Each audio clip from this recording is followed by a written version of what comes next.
Rispetto a tutti i posti che ha visitato e che avete visitato col gruppo, qual è quello che l'ha colpita maggiormente e quello che l'ha arricchita più culturalmente? Ma guarda, tra l'altro io sono di quelli che giri pochi ne ha fatto, ti devo dire la verità, quindi mentre molti hanno fatto il Brasile, la Corea,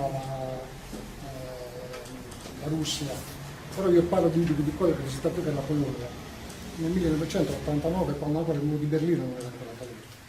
E lì si vedeva la differenza proprio, la sofferenza che questo popolo ha avuto durante gli anni. Si vedeva proprio, si toccava proprio visivamente, anche dal punto di vista dell'abbigliamento.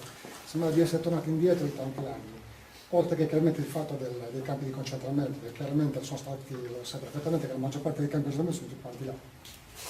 Abbiamo visitato quell'anno lì che era Lublino, dove loro praticamente hanno lasciato il campo di concentramento come monumento della città, così com'era.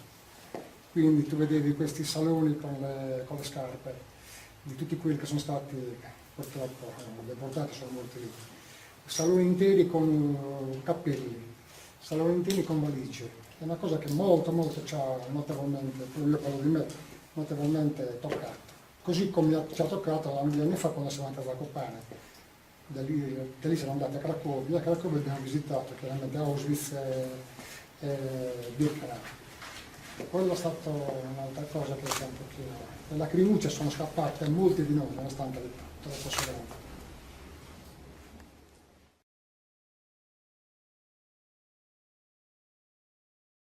Sul Passo Torrao, il ballo turno che è quello più diffuso in tutta la Sardegna, su Dillo e Sadanza che è un ballo un pochino pesantino, insomma, è quello che un po' impegna un po' di più fisicamente i ballerini.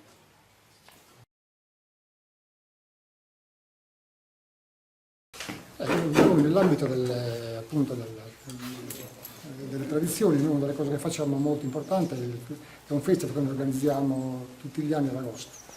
È un festival internazionale che ormai siamo arrivati alla 21esima edizione l'anno prossimo e quindi sai, è un momento di aggregazione, un momento sì, di folklore internazionale, che comunque è rimasto ormai un appuntamento abbastanza importante per la città di Nuoro in quel periodo, poco prima della ribalta.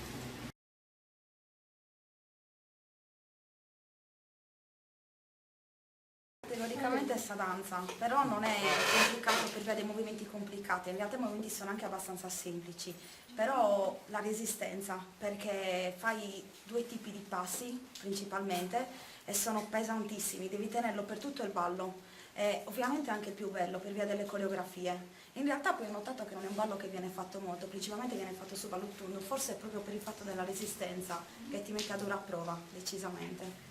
Però da un punto di vista personale il più bello sicuramente è il ballettunto, perché sei tu da solo per la ballerina. Quindi è lì che viene fuori la tua capacità, la ballerina di fare quel tipo di ballo. E si balla insieme, però poi a un certo punto escono tutti quanti le coppe, ognuno per conto suo. Questa danza è principalmente una danza dell'oceano, però poi è stata portata negli altri paesi, anche ad esempio su Dillu. C'è su ballo antico che è su ballo tundu nugolesu, che è un ballo più pacato, più calmo, da lì poi ci sono state delle evoluzioni come su ballo tundu. Il ballo antico è caratterizzato dai movimenti più leggeri, più delicati, mettiamola così, sì, basato su un unico passo che viene utilizzato magari per fare, non dico figure perché all'epoca non è che si usassero tanto le figure sono più una cosa moderna per fare coreografia nel palcoscenico. Però veniva utilizzato anche quel passo per poter fare dei giri anche al centro insieme a coppie e poi rimettersi in cerchio. Ecco, poi a seconda delle località ci sono appunto varianti, mettiamola così.